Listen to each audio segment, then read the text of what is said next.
the unknown fears, the things that I feared raising two children, single parenting. The unknown fears are things like school calling me saying my child needs something and I can't provide it. That's a fear for me. And it put something under my foot where I never had to. I said, I'm never going to worry about that because that was my worryation. It was like, oh my God, I got two kids. So I'm going to need double stuff.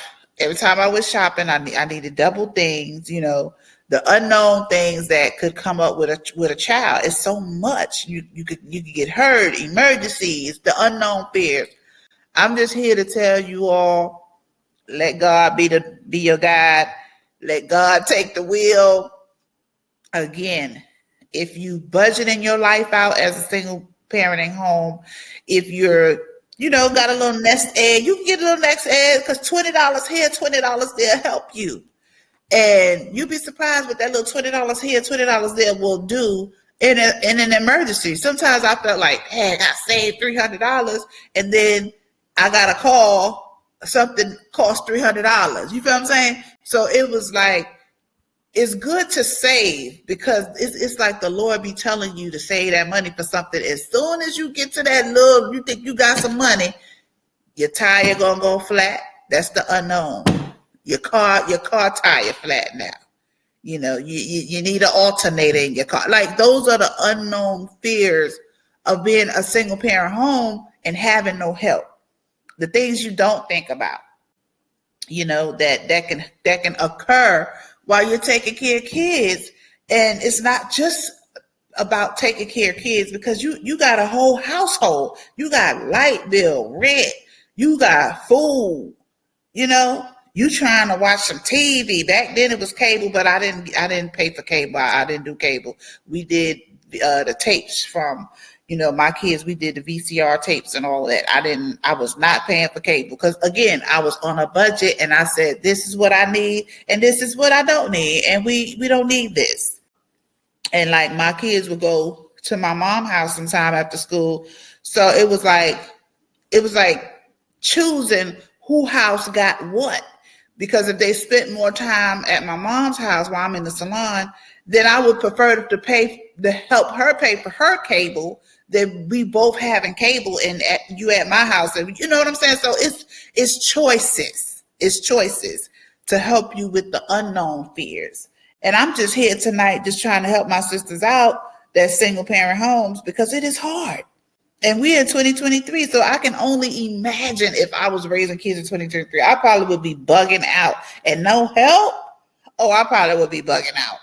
But I thank God my era is over and I can sit here and just give some light to someone else who is in these needs. There's some women who's getting help and there's some women who's not. Well, my daughter is one who is getting help, but even the women who getting help still need help. And that's the thing that the other parent don't understand.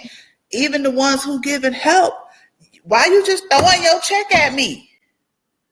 Like you don't want to come over and see little Robbie and them, play basketball sometime.